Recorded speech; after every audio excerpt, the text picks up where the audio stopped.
Welcome,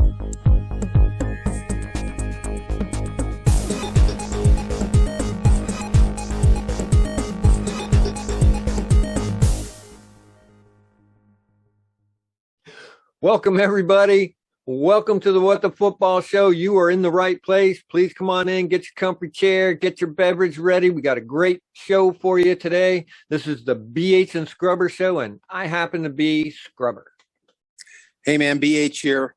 Holy cow, what a great game. 4-game win streak. Woohoo! Go to Sin City and win a tough football game.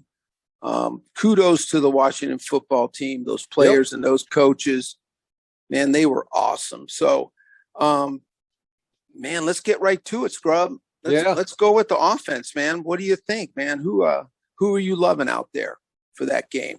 I've been saying the offensive line the past couple of weeks, and they are fantastic. But since Antonio Gibson's been carrying the rock so good, and the running game really makes the whole game happen. If you got a good running game, then your RPO type stuff works well. Your passing game opens up. You're giving your defense chances to rest. And we pretty much put it all on top of him. So, and he's just been crushing it. So he's a beast. So I've been looking at Antonio Gibson. That's probably one of our main guys. So. Yeah, you got to love it because he does run so tough. And you know what? Even when he gets stuffed, he is so hard running, man. Those guys pay a price for stopping him. Yep. It's not like dragging some guy down by the jersey.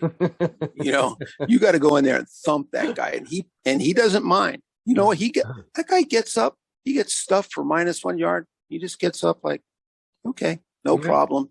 But that takes its toll on a defense, and that's what running the ball does. You beat those guys up, man. And later on, when they want to blitz, they want to do some looping stuff on the line, man, they're just beat down, and he's so tough. And finally, we got 5 catches for 23 yards, and one was that great touchdown. That was awesome. Yeah, it was. And Taylor, sidearm from Taylor. Yeah, and he had to do it. The guy was in on him. He had to flip it sideways. Yeah. And so that's really good. I've always been saying, I just think this kid is so dynamic, and I've been frustrated, but and I express that. But, they're coming around, and, it might have a lot to do with him. Maybe he wasn't ready, but he's ready now, and he's just thumping the ball, catching the ball out of the backfield. So I agree with you. It all starts with him. And still, kudos to the O-line, only gave up 1 sack. Yeah. Opened up holes, gave Heinecke plenty of time. And once again, we can just move right on over to Taylor Heinecke. Yeah. Nothing flashy, nothing fancy. But he outdueled Derek Carr. Yep. I mean, he was the better quarterback. He had 2 touchdowns, which was cool. He had the 1 interception, but I think that was the one where the guy hit his arm, right? Yeah, I believe so too. A lot of people that I've seen talking about it missed the fact that that guy was just getting his hand in and tipped it on him. So he wouldn't have thrown that ball otherwise like that, I don't think. Because it was sort of almost like hit him right here on the forearm. Boom. And the ball came out funky. And unfortunately, I saw the replay, and Terry, who he was going for, Scary Terry, was open. He kind of cut off his route, came back.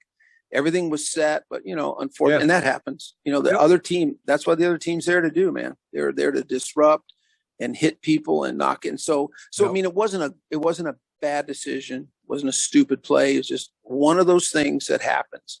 He just did really good. I was just happy for him. Had those good runs. He's been doing that a lot.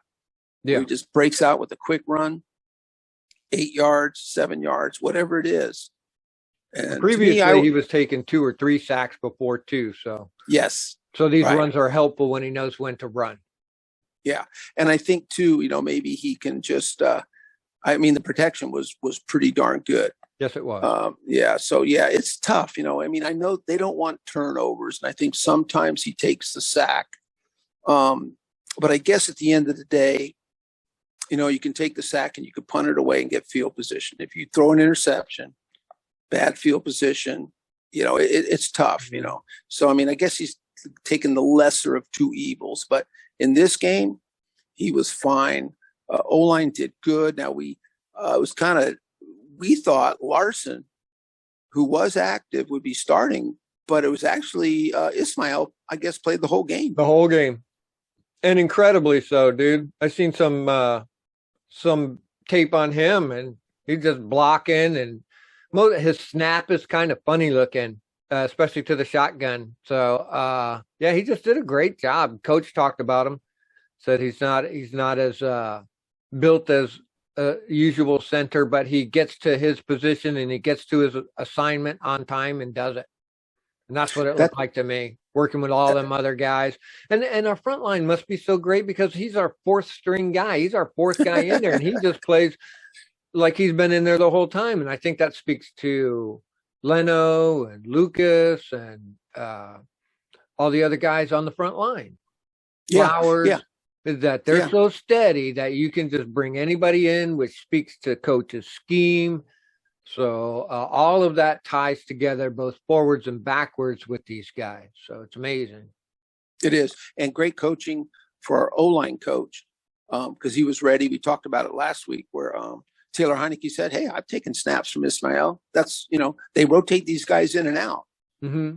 They don't just let the fourth string or third stringer just sit over on the side, just taking snaps with the second team. And they get him in there. Yeah, and he was able to give Larson the time he needs too. So now we got two fully working guys. If Larson has had enough time, you want to let that stuff get better. And hell, if Ismail's working good, just keep letting them play. If it ain't broken, why don't not? Fix it. You know what I'm saying? It. So yeah, and he's and he. It sounds like what Coach was saying, because he's not. He said he's not typically built. Sounds like he's a technician.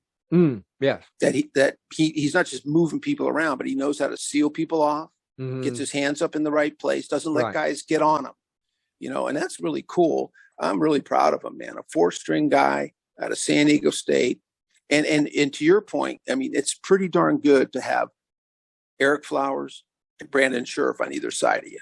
Yep. That's going to help a lot. If we had a couple dingleberries out there at guard, the defense could take advantage of a new center. But when you have two guys like that out there, it really solidifies things. So it helps him a lot. But still, you just got to give him a big thumbs up for the way he's played. And so really good. I think I'm looking here. Our third down conversions were 53%. Man, when you're over 50% on third downs, that's awesome. By contrast, the Raiders were 25%. Yeah. Yeah, that's how the Washington football team was those first 3 or 4 weeks, right? Yeah. 25% conversion, couldn't convert a damn thing. But now we are. I think another guy, I mean, it wasn't a lot of dynamic passes. Once again, Heinecke was so good at spreading it around. Yeah. I think I felt everyone got a pass except for Cam Sims. I think Cam's going to get 3 or 4 this week because he didn't get any this week. But everyone got one. Bates got 3 catches for 42 yards. Didn't get a touchdown, but he's still, he's growing. He's just a rookie. He's looking pretty darn good. I was happy for him. Good. Yes. Because really, I mean, even Terry, I think Terry only got 4 or 5 catches. Yeah, it was passing by committee for sure. For sure it was. So Humphreys was out there. We love Hump. Hump did real good. I mean, he looked really well and really helped on those conversions, those third downs. He always seems to step into the game right at that right time, that third quarter you need that first down. You need that little thing at the first down mark. And then you're looking like, oh, there's the first throw to Hump. Oh, that's crazy, and he's just right there making it happen. I think they threw to him 3 times in a row in that last game. The third one was a little sketchy, but went to the well one too many times. But I think it was like a 10 or 11 and then a 12 or 13 yard gain on both those 2 in a row. So I love seeing that guy in there. He keeps doing it. And I tell you, it's a hard thing to do, man. Sitting on the bench all game. And then it's 3rd and 12 and they put you in and and you're like, oh, wow. So you have no time. You're like, okay, that's not easy to do. He executes. So, he does. So everyone did good. I think Curtis Samuel had an interesting game in that he did. He lost yardage on everything, but boy, I don't know what's going on. They really smelled him out. I don't know if it's because he's got a limited playbook and they already know, he hasn't been able to practice a lot. So watch out for these gadget play, because they kind of did run some sweep gadgets. And I remember one time at the game, I remember you were saying Curtis Samuel up the middle. Remember, it was like, what's he doing? Yeah. But what it was they did sort of jet sweep thing, and that Max Crosby guy beat our man, and he was just right there.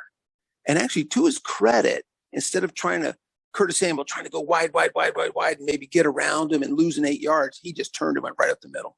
Yeah. He lost 1 yard. It was a smart play, but there's another play where they were on him. So he hasn't had a chance to shine, but you know what? With Curtis Samuel, did he get injured? The answer is no.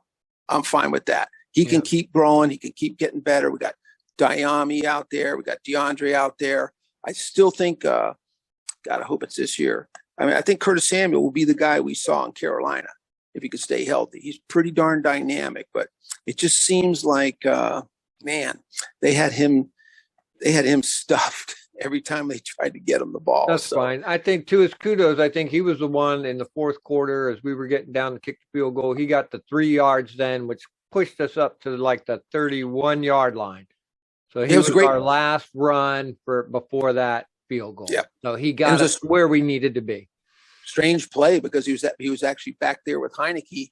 Yeah. And they did just a little handoff to him. And quite frankly, I watched that play over and over. I'm not so sure I agree with the spot.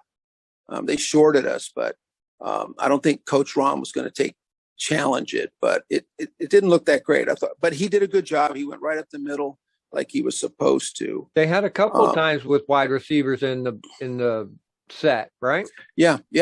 And Curtis Samuel did that lot last. Sims maybe, I think, but he only played like 6 snaps. Okay. But back in Carolina last year, that new coach over there was using Curtis Samuel all over, and I kind of think that's what. Besides knowing Curtis Samuel, I think the coaches even saw that, because he's pretty raw when he came in the league, and realized, wow, this guy could be dynamic all over. So good things yet to come. He didn't get hurt. The groin seems to be okay. That's really the most important thing. So anyway, I mean, overall, man, a big victory against that team, and our offense just played tough on the road. Yeah. And I tell you one thing, their DBs are pretty good. I think that's kind of why we kind of really stuck to running, and it really limited our offense, because their DBs did a pretty darn good job. They were all over on top of our guys. So you got to give them down and throw it to the underneath. I don't care about that. I really don't. If that's the way, I think Heinecke said it in his interview, if that's what the defense is offering you, you just got to take it. You got no choice. Don't keep trying to press something. Don't keep trying to get a chunk just to get a chunk. Exactly. I think they asked Coach a question too. Well, low scoring game. He's going, I don't give a shit. It's like, I don't care. Low scoring. So what is this fascination with people in the NFL about everything's got to be a high-scoring game? Why do you have to be a high-scoring team? You don't. We've been saying that from the beginning. One of our very foundations is that you have a strong defense to keep them from scoring points, and then all your offense has to do is just score a few points to win. Yeah. That's the idea of this team, actually, is that. And so they're showing it every week. We're barely winning 17 points, beats 15 points. That's exactly the plan. Yeah. It's amazing. And you go to Vegas, Derek Carr, I think he leads the league in passing yardage. And and you go to Vegas and say, no, let's just have a shootout. Yeah, let's 54 to 49. Well, if we went there for a shootout, we'd probably lose. Yeah. Why not play it smart? Yeah. And anyway, who cares what, like you said, the most point, it's the team that got the most points at the end is the winner. Yeah. Give me a break. So yeah, good stuff. So I think that's it for offenses. I mean, I don't know if you could think of anyone else. No, I think Smallwood stepped in for us. That was a good thing. I don't know if we saw Jarrett Patterson or not. Minor, very minor. I think he only had maybe one. I think, like I said, the O-line did good, only 1 sack, 53% conversion rate on third down. I mean, Just all good, and a tough game on the road. So standard, on the road. We talked about that earlier too. Look, we went into their house again on another team and went to their house and took their shit from them. So exactly. That feels good too.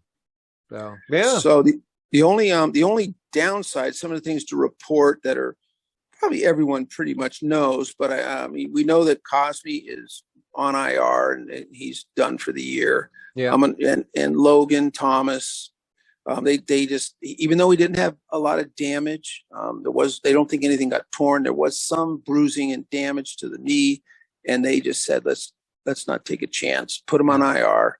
So he's gone. Now other guys, Ricky Seals is questionable.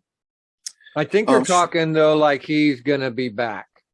Same thing. And then Schweitzer's questionable. I think he's back.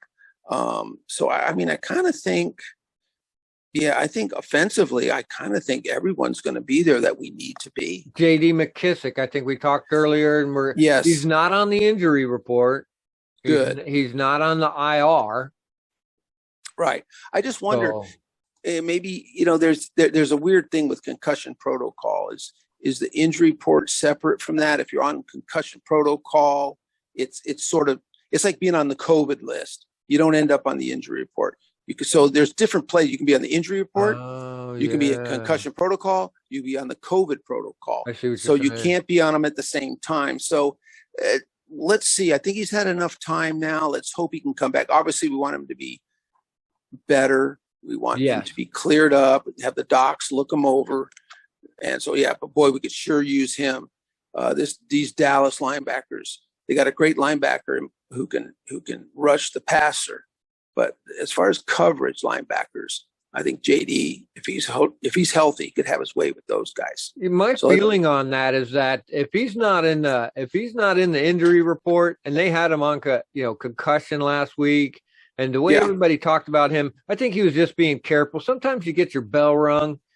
And you're like, what the fuck? It doesn't happen to you. Because I've been, sparring with somebody with a light hit on the jaw, just with a glove, and you go, and it wasn't even a hard hit, and you're like, whoa, it just kind of shakes your head for a second, and you don't really understand. And he's probably been taught through concussion protocol, why take the chance? Let's just get me off the field. And they're really good. Coach is really good about that.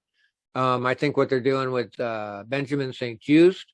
And then I think later up, we're going to talk about Jamin Davis. So I think he's self-reported, and they're going to go with it. It makes sense. I really like the way this stuff works. People are grabbing onto this. If players want to get out and play, but if a player is going to self-report that shit, you take that shit seriously. So and I think now too, the NFL teaches them. Before it was like you never say anything. You keep your mouth shut. But now it's like later in the week, you got hit hard. And all of a sudden you are having headaches and you are feeling nauseous. They tell you the symptoms, and you just go to the doc and say, hey, I am feeling nauseous and I am getting headaches. Okay, let's shut you down and let's just see what's going on. So there's nothing wrong with it. It's better to be safe about it. So good stuff. Yeah. All right. Well, did we cover the O? I think we got the O taken care of. They did great. They did great. We love our team, dude. They're awesome. God, it's everything I wanted in a freaking team, dude. I tell you what, everything. And they're shocking the NFL, too. Oh, one last thing on the offense. Yeah. We moved a fullback up to our fucking practice squad. And now he is an ex-Panther. Yeah, he's an ex-Panther. He is. Okay. Yeah. Good. Dude, we talked about this. I love a fullback, dude. That is just open that game up. I don't know what I didn't watch football for a long time. Then I came back when I was watching the Seahawks, and the Seahawks had a fullback, and I just kind of assumed, that it was still carrying over. But I've seen a lot of other teams not have fullbacks, just these hybrid running back type things. And I'm like, what the hell happened? I felt like I was in a football time machine for a second. And then like, no, you got to have a fullback. And I think the NFL is starting to learn too, the running game now, if you got a strong defense, will take apart that air raid type of offense. So the pendulum swings back and forth. And so getting a running back on our offense is a huge thing for me.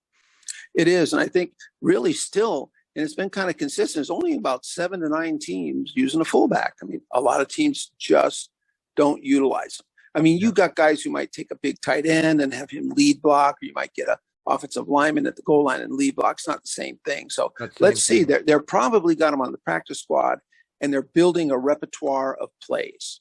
Probably about like 28 plays.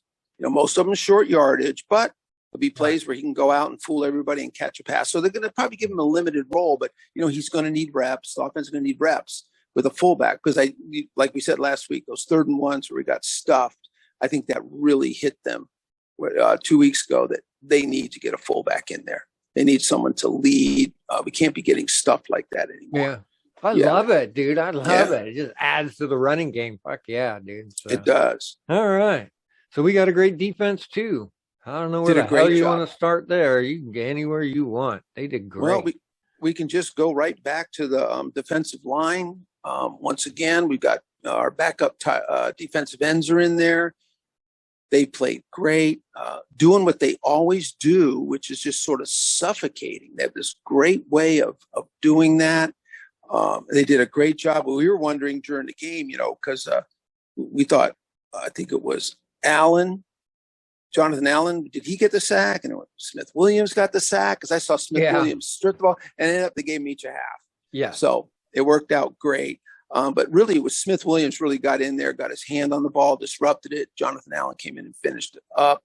They got 2 sacks. I think, Matt Leonidas. Yeah. The other sack. That was a great play. He really bust through and just, I mean, he got on a Carr quick and slammed him down. So that was awesome. Yeah. So what can you say, man? They're just rotating those guys. They're doing a great job. Leonidas is getting in there. A little bit of Tim Settle is in there. They're keeping everybody fresh. It was kind of the same balance as the game before. You know what I mean? Where you know, it's like guys getting 40 to 60% of the snaps. A little bit of Shakatoni. I think he had 5 or 6 plays, and just keeping, you know, just rotating them in and keeping them fresh. So Daniel Wise was in there for a little bit. Yep. So he's one of those ones in that 40 to 60% range of the snaps. So they're all just they're all contributing. It's a big deal on a 4-man line to lose your defensive ends, and our defensive ends are studs. So that's and Hill and James Smith Williams are studs too. They're amazing. They're doing great. I mean, and then you got, like you said, Shakatoni. And have we been seeing Bunmi Rotimi? Did he get any snaps? You know, that's a good point. I did not. I looked at snap counts, but I forgot to look up Bunmi because he is on the roster. Yeah. But he may, you know, some guys, you put them there, they're injury guys.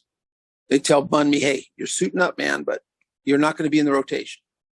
But be ready. If someone gets dinged up, you're in the rotation. Or you might get a couple of plays. I think they do. I think Tyler Larson at center. I think they told Tyler, "Hey man, we're suiting you up, but if we don't need you, you're not playing." Yeah. You know, if Ismail gets dinged up, you go in. But other than that, you're suiting up. You're just a backup. So I think that's kind of with Bunmi. But Bunmi, I mean, he hasn't really been an active player much at all. I just thought I saw a couple plays where I saw a guy in there, and I was like, "Who the hell is that?" So. Maybe he was in on 1 or 2, but like you said, the way they work those guys around, the way they move them around, everybody gets rested. Again, going back to our run game, keeps them super rested. Early in the season, our guys were gassed at the end of the game, but it's not like that anymore. It's great. Yeah. They're like full throttle all the way to the end of the game. So yeah, kudos to those guys. It's amazing. Yeah. Yeah, I thought an interesting point. I saw an interesting point because, you know, you do want to be able to just have a 4-man rush and control it. And we were doing that. We have 4 studs, but I was watching a video with a guy, a good Washington football team fan, Ed Oliver. He has a good show. And Ed was kind of saying, you know, they've had to be a little more creative on the rushes and the twists and bringing guys in, maybe a little more blitzing because, look, it's not Montez Sweat. It's not Chase Young. Let's be honest. There's good guys in there, but you got to be a little more creative to create pressure because, you know, we don't have these aren't stud dynamic guys who can take over a game. So he said it's been kind of cool in a way that, you know, they've been learning, hey, we, you know, by doing some of these twists and stunts, more blitzing, It's been kind of cool to be more creative as opposed to having just the 4-man guys always trying to do it just themselves. So maybe they learned a little something because it's, I mean, what can you say? There has not been a drop off. No, not at all. Not at all. Actually, moving forward, actually. Well, and that's kind of what Ed sort of speculated. He goes, "Hey, I don't want to put Montez or Chase down." No, and it's not to put them down. Yeah, but these guys are playing a more team-oriented concept, and if it's working, keep going with it. I agree, dude. That's, again, that goes back to the coach. It goes back to the scheme that's been set up. It goes back to that plug and play. Just make yourself ready to step in. It all just works. It's amazing. Yeah. And have guys, nobody on the roster is an afterthought. Oh, everyone's God. We got 0 divas, dude. None that I could see. Yeah, and everyone gets prepared equally. You know what I mean? They don't go, "Oh, that guy, he's." You know, what if they had said, "Oh, that 4-string guy Ismail, let him practice snapping to the kicker." No, they made him part of it because you never know, man. Like, God knows you don't want to go to your 4-string guy, but I'd rather be prepared for it than not. And I bet you a lot of teams do fall asleep at the wheel at those 3rd and 4th stringers. It don't seem like coaches, man. He's always watching that practice squad. He's pulling people off and on, back and forth, getting ready for this, pulling the kickers, all that stuff, man. Being all on top of that, every single bit of that shit, dude. Bringing the right people in at the right time. Oh, bring this person in. Well, we didn't need him for a second. Back it up. Oh, we need a kicker here. Okay, bring that person in. This is just amazing to watch, man. It's doing a great job. Fun. It has. I mean, really, and it has been a lot of a revolving door. Let's be honest. I mean, all over the map. So, I thought Holcomb and Jamin Davis did great. It was tough. You know, I got a lot of guys to cover. I mean, we said it, man. Renfro. Yeah. We said he kind of beat us. I mean, let's give him credit. We said if this Renfro guy gets off, we got to be careful because we knew we could control the run game, and we did control their run game. But Renfro did get off a little bit and run a little crossing routes and stuff.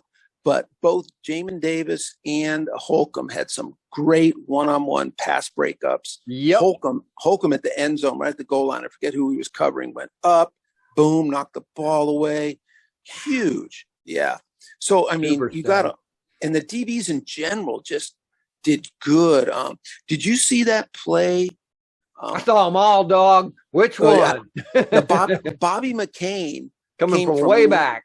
From free safety. Yes, coming from way back. And he hit Josh Jacobs and knocked him into the bench. Just stood there. Remember? Yeah, and we were and let's be honest, man, you know, we saw Bobby McCain doing a few of these chicken wing tackles and grabby tackles the first couple games, and we're like going, "Hey, come on, McCain, you got to step up." And all of a sudden now, he took it to the heart because number one, he diagnosed the play. Number two, he had to get over there from way out in center field. Way out. And then when he got there, he blasted the guy. Yeah. Yeah. So Bobby McCain, hats off to him. Knocked the guy all the way into his own bench. Yeah. I mean, cleanly. He reamed him. Oh, just sent him flying. So I was happy about just to see that. And overall, our DBs just did what they do. That's just, I call it the cocoon of death. Yeah. They just smother and smother. Mm-hmm. And to that point, I saw Derek Carr, who leads the league once again in passing yards. You know, against Dallas, he had 373 yards passing. Huh. And against us, he had 249. We smoked them. And our guys did good. Now, I saw an interview with them.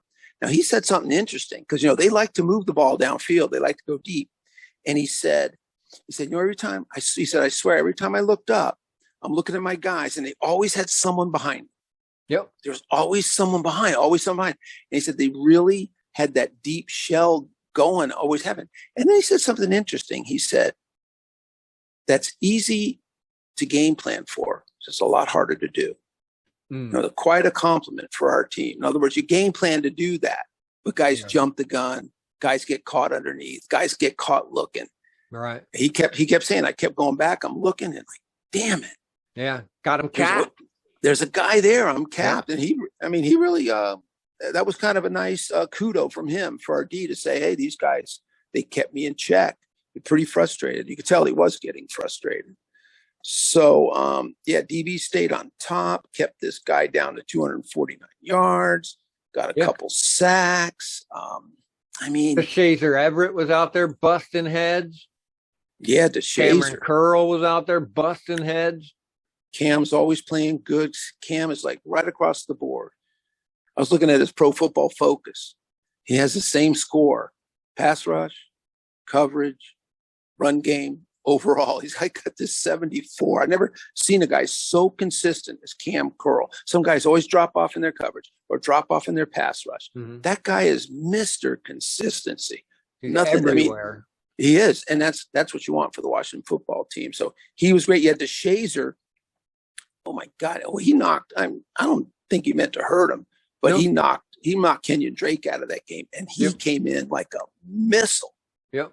Holy shit, man! Yeah, it was good. Kendall Fuller's been playing good too. Kendall Fuller's our number one cover guy, man. He is. He's Pro Football Focus's number 11 ranked DB overall.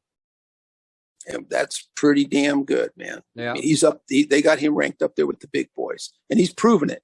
Coverage, tackling, doesn't matter. He is. I'm just so proud of Kendall Fuller, man, because it didn't start off that way. Let's be honest. No, all these guys, even like Bobby McCain, they were a little sketchy at first. You know, even Bobby McCain got that blast and blocked that pass at the very end where he was up on their guy deep in our territory, and he broke up the pass. That was amazing. It was.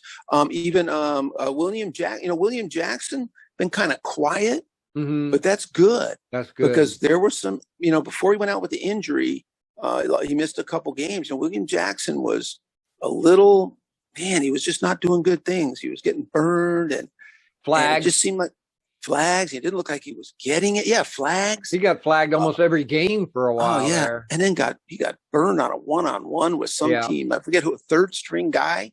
They isolated him with a third stringer, and he got burned for a 35-yard touchdown.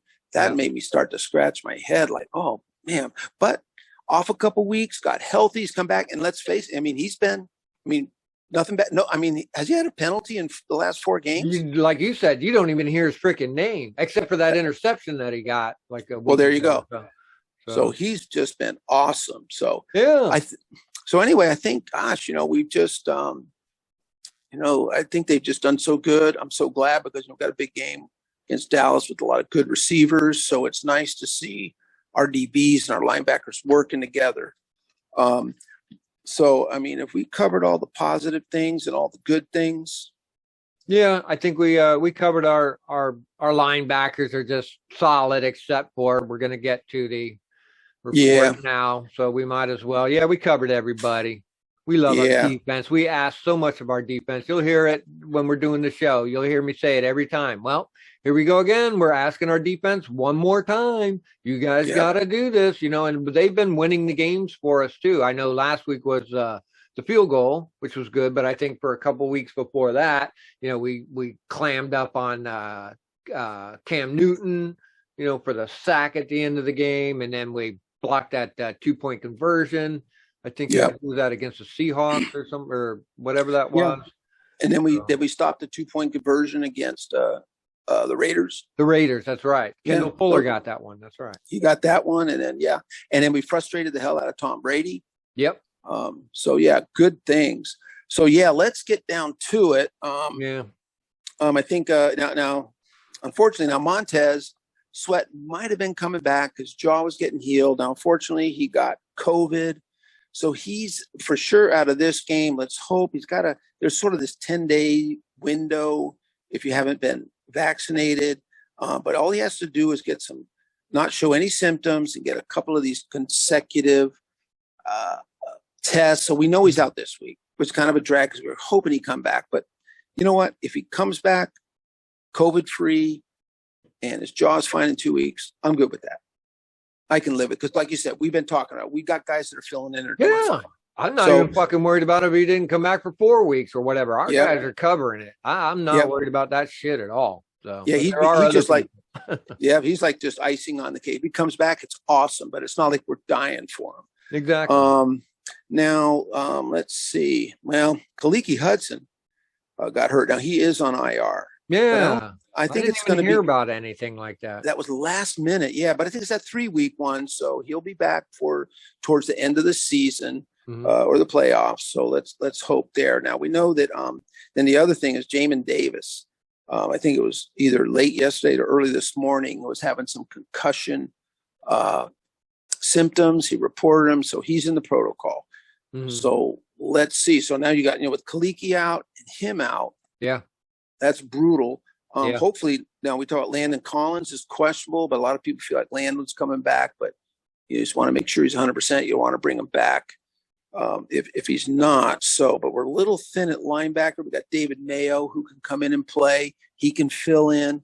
He certainly is experienced. He might not be the dynamic guy you want, but that's okay. He's experienced. He knows the system. And having Landon come back would sure help a lot. Yeah, it would. Yeah. Jordan. What's that? Jordan Kanuzik is on the injury report too with a hammy.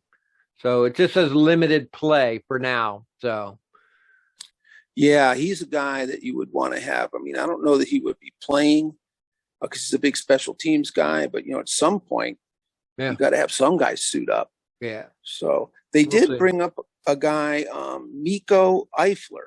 Yeah. He's a rookie. They stole him from the Dolphins practice squad. Yep. We were talking. I think the only thing I can think of is that during the draft process, during the scouting process before the year, he's a guy they had their eye on. Who knows? They might have offered him an undrafted free agent contract, and he said, "I think I have a better chance of making it with Miami." That's that's the nice thing about being an undrafted free agent. You and your agent choose where you go. Nice. And he just said, "Hey, thanks." He might have said, "Thanks, I appreciate it, but I'm going to go to Miami." Happens all the time. More play time. He probably might get play time. So he might. Yeah. But anyway, I mean, I think that's why they probably got him. They know what they're doing. So anyway, Miko Eifler's on the practice squad, and he fits the profile because he's like 6'2", 225. So he's not overly big.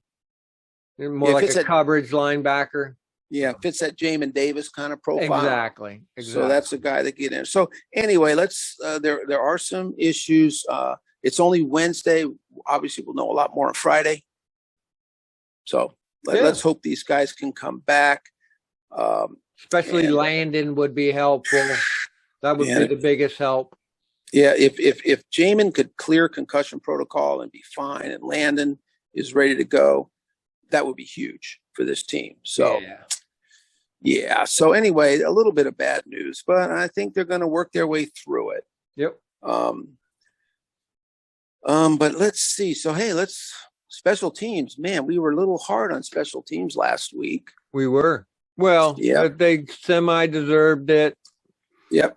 So, but this week, our new guy Brian Johnson, two extra points, and of course, the 48-yard game winner under pressure. Yeah.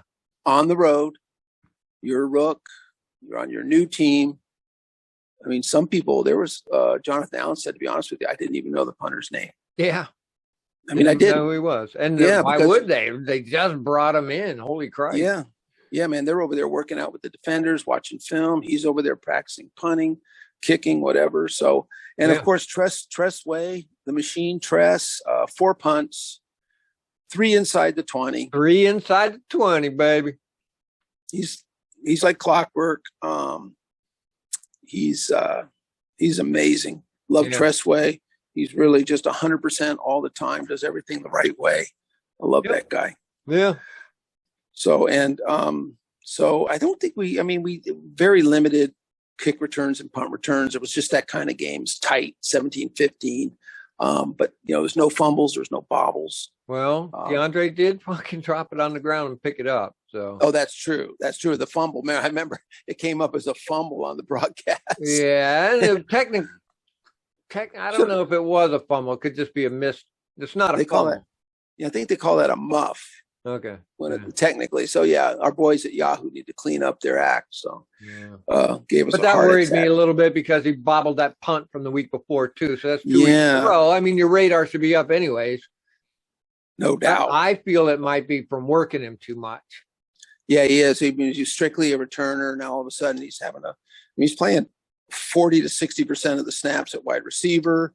That's not what he was doing before. So he's having to get used to that and come around to that, because that's normal. A lot of receivers and corners are the return guys.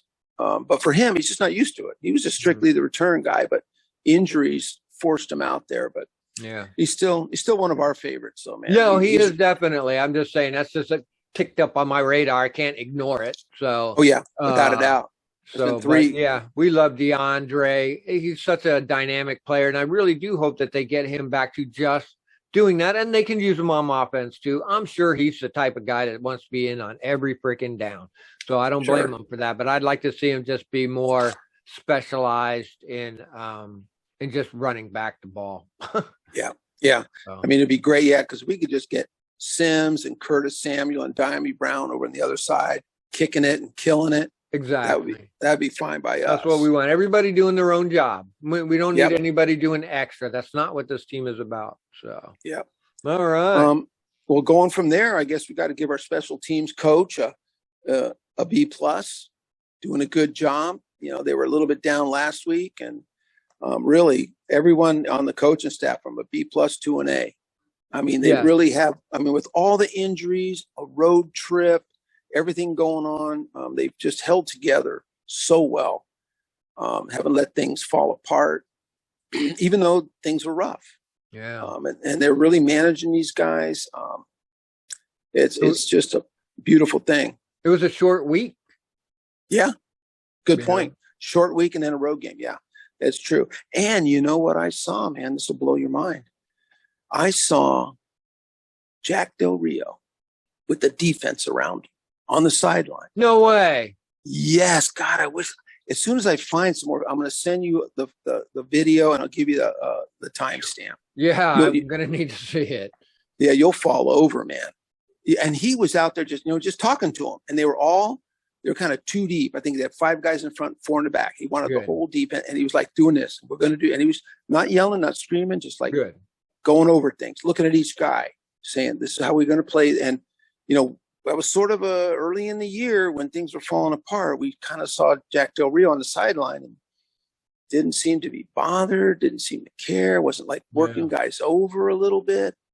But you know what? I mean, hey, it was nice to see him out there, and he wasn't barking and yelling, wasn't all red in the face, just kind of talking to the guys, going over. That's all I want. Going over the scheme. Yeah. I think it was specific to what was happening. It was towards the end of the game. I think he was kind of giving them a specific thing. So anyway, I would be willing to guess when we had problems with the defense early in the year with the Landon Collins thing, my guess is that Ron Rivera went in and intervened and probably had a talk with not only Landon Collins, but also had to talk with Del Rio, because I can almost say that his attitude almost changed at the same time too. I complained about the coach speech bullshit. I mean, it was just super annoying at first, but now it's gotten better. He's opened up a little bit. He talks a little bit more about, he doesn't just throw out that, he might as well just hand you a piece of paper with the 10 answers on it. You know what I mean? Here's the piece of paper. But he's actually talked a little better about things and has opened up a little bit. So I think he probably got a talking to. If I was a head coach, he would have got a talking to at the same time as well. So, he was being a nice one, a nice, firm, motivating speech. Here, you need to fucking get in on it. We're moving Landon. You're going to start that. That's what a coach does. You're going to move Landon up here. Landon, you're going to like that. Coach, you're going to get on these guys, and you guys are going to learn this scheme, and you're all going to get together, and you're all going to do it. I don't give a shit. Yeah, I'll get it done. I don't care if you want to be a safety. Yeah, you're gonna go back and forth. You're gonna be a hybrid, so you better learn it. Yeah. Yep.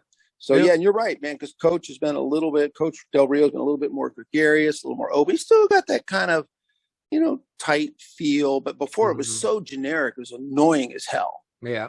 I mean, it's almost like he was, trying to, stick it to the press corps, who I know are annoying too, but still, he gave us some insight. I mean, gosh, you got to give it up for this whole coaching staff. Our offensive line coach is masterful job. Guys coming in, guys coming out, and he's got them coached up. Masco, I mean, what can you say? He's just done a wonderful job. Kazor is our special teams guy. And Mr. Del Rio got to throw the rock. I don't know if you've been following that. They have that little board. It's the David and Goliath thing. And then after these wins, they've been throwing the rock against the board, like David versus Goliath. Oh, okay. So for like the last 4 games, I think, or so. I don't know how long they've been doing it, but you get to hold the rock and you throw it against this board as hard as you can. And Jack got to do it this week. So kudos to him for going back to, people talk about Ron going back to the Panthers to beat them. Well, Del Rio went back to the Raiders and beat them. So did you hear the mainstream media say anything like that? What a nice story that would be, right? How these 2 coaches went back to their home places and went and kicked the shit out of them in their own stadium. Did you hear anything about that anywhere? Hardly at all. Nothing. Yep. I know. I guess Del Rio should have just ran out in the center of the field and pulled his shirt apart and said, "I'm back." Right? And then they would have been, then they've been all over it. Yeah. But that's not how we roll, though. Yeah. So one of the things, let me just touch on that one real quick too. In that game when we played against Cam and them, how he was like in the early in the game, he was all pumped up and he's running up and down. He wore himself out. I know. Stupid fucker running up and down the field like he was doing. He just wore himself out because he was dead in the 4th quarter. Like, that's why you don't do that shit. That's why you don't get the ball and have all your teammates run down to the end of the field with you. Fuck that. You turn around and go back and you get in the damn huddle and keep going. You know what I'm saying? Yeah. Very good. Quit exerting all that energy for nothing. So, well, I guess the big thing now is just finding out on Friday where the injuries are, and just hoping and praying that they come back as healthy as heck. Nice thing about coach is if a guy's not 100%, coach doesn't mess around. They're just not going to play. I like that about him. I agree with it. Not going to put a guy in there. Best guy. It's short-sighted, man. You just create damage. That's why they shut down Logan. Said, no, we're not messing with it. This guy's too important. Yeah. We dodged a bullet. We thought he'd be coming back next October. Poor guy. With a torn ACL. Yeah, that was a crappy play by that. I know. Heinecke Ngakwe. I don't know. That guy, that was really cheap. I mean, coach kind of said, hey, maybe it wasn't illegal, but it was avoidable. Yeah. Guy it wasn't the point of the play.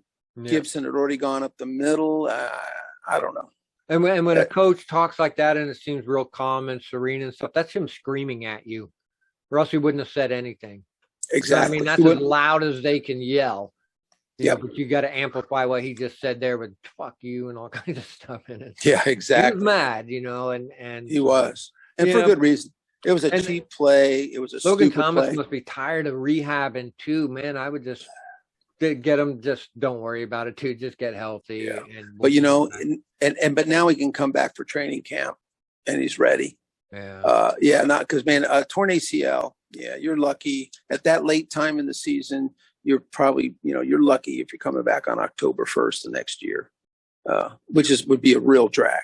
I mean, because boy, our tight ends are doing a good job, but when he was out there, you felt the difference. You talk about the eyeball test. He passed the eyeball test. You could tell he just had that stud tight end look about him. Well, that touchdown pass that he caught, the big one-handed falling back in the air. Oh my God! That's why you need a guy like him, Doug. Yeah. Yep. So we'll miss him.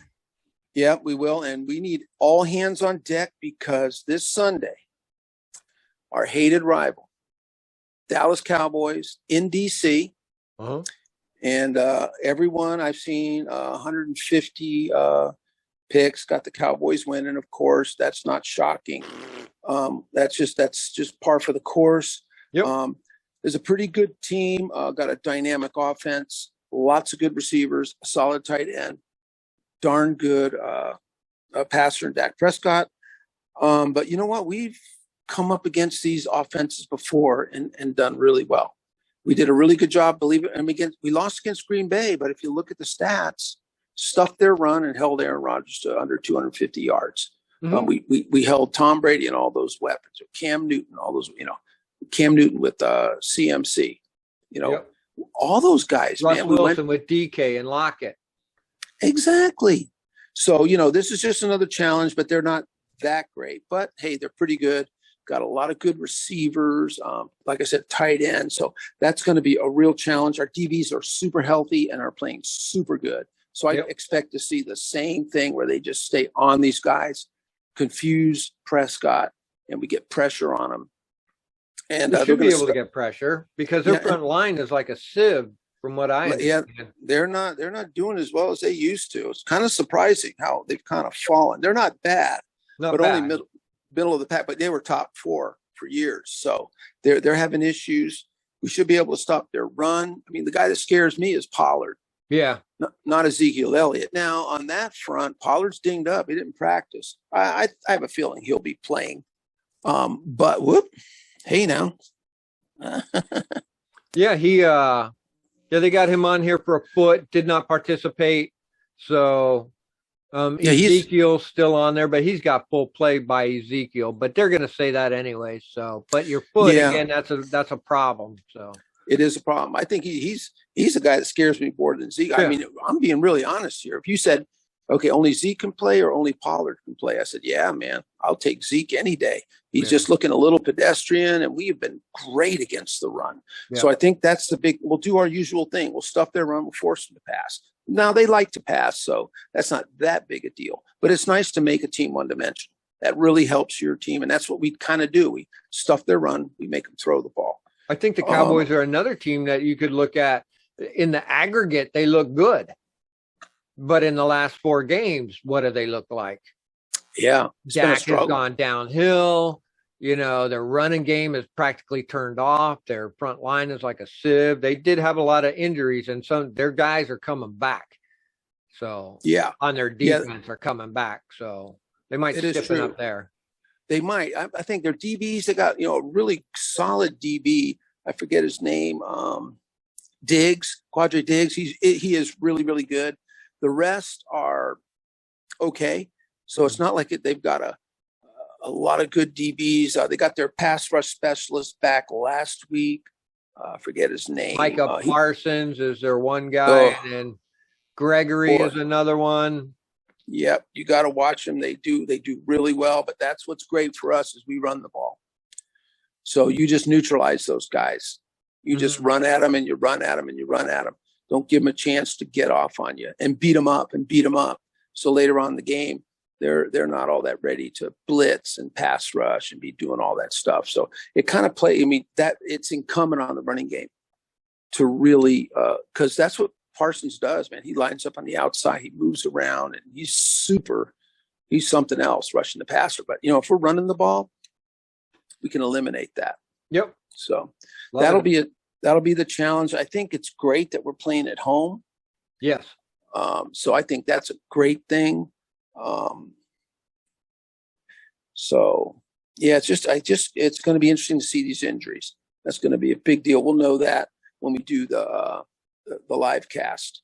By then we'll have a really good idea. So I'm excited. I have no worries about our injuries. I swear to God, I don't. It's weird. Good. Normally for any other team or anything like that, I'd be worried and shit like that. Oh no, we don't have Landon Collins is out again this week, say, for some reason. Oh well. Yeah, we did great. We did great without him last week. We did great without him last week. Everybody on our team is just rock solid. We just went down the line for everybody. Yeah. Name one of them people that isn't trying or isn't great in their own way. And no divas, no drama, no nothing. Everybody working like a team together. Fucking, it's amazing. I just love it, man. That's exactly what I want. That's the way my coaches coached us. You know what I mean? That's old school. If that's what old school is, well, then give it to me. You can have that, 400 yards a game. You can't sustain that. You got 2 people. You got a quarterback and a wide receiver that can only do that, and you can't replace those guys. You replace either one of those guys in that scheme, and that thing all falls apart. Some guy gets hurt in our scheme, you just put another guy in, and they keep going. Yeah. These high-end people are no good for football, but I hope other teams go ahead and spend that big money on them and give them big contracts and go ahead. It ain't going to do you no fucking good. Yeah, I say give the big money to the O-line and D-line. That's what I say. When the Seahawks, you know, this is my argument. When the Seahawks won the Super Bowl in 2013, whatever it wasn't because of Russell Wilson. It's because they had the highest paid front line in the NFL during that year. Okong and all them guys, dude. And then the next year, they just fucking eviscerated it and got rid of it. And they did nothing the rest of the time, all the way up until now, still. And they've still never fixed that. So I know. O-line, D-line. O-line and D-line, baby. Put your money into that. When you control the line of scrimmage, you win the game. That's what it is. So I'm all for that. Yes, well, sir. So you're going to do the live cast on Sunday? I am. Yeah. I'm going to be in there 15 minutes early this time. We had some trouble last time, folks. I'm sorry about that. That's on Comcast, not on me, but I stuck with it. I got everything fixed, came back in the third or fourth quarter, and we called out the rest of the game. So always know that I'm going to come back. You know, I'm always going to keep trying. So I'm hoping we're not going to have that same trouble this week. I'm going to call the game. Super excited for it. BH, you're going to be in the chat room giving us info. I don't think I'm going to be able to watch it. I'm in Dallas, baby. So yeah, it's on every television. You walk down the street, people carrying television. Exactly, man. So yeah, and you know, it's a sad day in Dallas, boy, when the team loses. So good. Let's hope. Good. Yeah. I hope they're going to lower the flag to half mast on Monday. Yeah, exactly, man. So yeah, so I'll be there. I'm just so excited for a big victory, especially to stick it to the Cowboys, man. It'd be so huge. Isn't it? So huge. Until now, it's so much fun. You know, just moving back one or two. We won the Bucks was cool, and then we went down and beat Cam and them, and then I felt like the Seahawk game was a crucial kind of a game because about what the Dallas had lost that weekend. Everybody else who had lost had just pushed us right up front. Dude, we went to the number 7 seed instantly. Yeah, I know. You know what I'm saying? We just rocket launched from like the bottom of chaos. And just in that 1 week with that one win, we just bypassed like 4 teams, I think. Boom, right up to the thing. And now we're in, and then the Raiders game was critical too, to just press that one more. I call it the elbow because the last 5 games are Dallas, Eagles, New York. So that Raiders game was right here. It was the one that was going to get us to the elbow to set us up with the 6-6. And then like Coach says, and everybody says, now it's in our hands. Now this game, you know, each one is critical, but this one's going to be, I can't wait for Sunday. I'm like jumping out of my skin for it. So I know, man, it is. It's so crucial.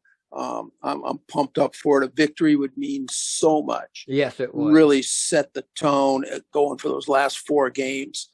So, all right, man. Well, yeah, great show. Good show, good times. And I'll be in there early too. We'll have a lot more information. I'll get the, inactives down there and any other information I got as far as injuries and starters. And then I'll be there. We'll rock it.